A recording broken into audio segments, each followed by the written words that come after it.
পরনে গোলাপি রঙের সিন্ড্রেলার ছবি আঁকা জামা, তবে গল্প মোটেও কোনো রূপকথার নয়। পরিবারকে বাঁচিয়ে রাখতে একাই লড়ছে গাজার ১২ বছর বয়সী শিশু জানা মোহাম্মদ খলিল মুসলে আল স্কেফি।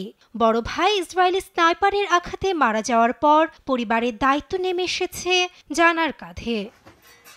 গাজায় ইসরায়েলি আগ্রাসন শুরুর পর বেঁচে থাকার প্রয়োজনীয় বিশুদ্ধ পানিও যেন হয়ে উঠেছে আকাশের চাঁদ। এক ফোঁটা পানির জন্য নামতে হচ্ছে আরেক যুদ্ধে। ঘন্টার পর ঘন্টা লাইনে দাঁড়িয়ে থাকার পর পানি ভর্তি দুটি বালতি নিজেই টেনে নিয়ে যাচ্ছেন জানা। ভারী বোঝার কারণে শিশুটির ছোট হাত দুটি ধারণ করেছে সাদা বর্ণ।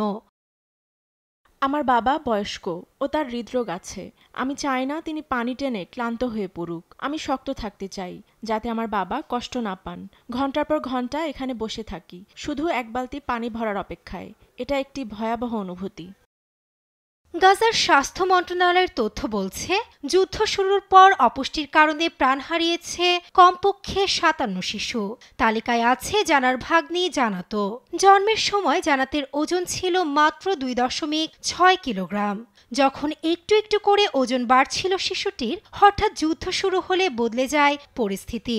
২ মার্চ ইসরায়েল গাজায় পূর্ণ অবরোধ আরোপ করলে শিশুর ফর্মুলা দুধ ও ওষুধ প্রবেশেও বাধা দেওয়া হয়। এতে পর্যাপ্ত খাবারের অভাবে ২ মাস পর মৃত্যুর কোলে ঢলে পড়ে অবুঝ শিশুটি। ইসরায়েলি বাহিনীর নির্মমতায় এর মধ্যে নিহত হয়েছেন জানার পরিবারের বেশিরভাগ সদস্য, যে তালিকায় জানার ভাই, বোনের স্বামী, চাচাতো ভাই ও সবশেষ ভাতিজিও। ক্যান্সারে ভুগছে শিশুটির মাও। জানার এ গল্প প্রতিনিধিত্ব করছে গাজার বহু শিশুর জীবনের দুর্বিষহ খণ্ডচিত্রকে।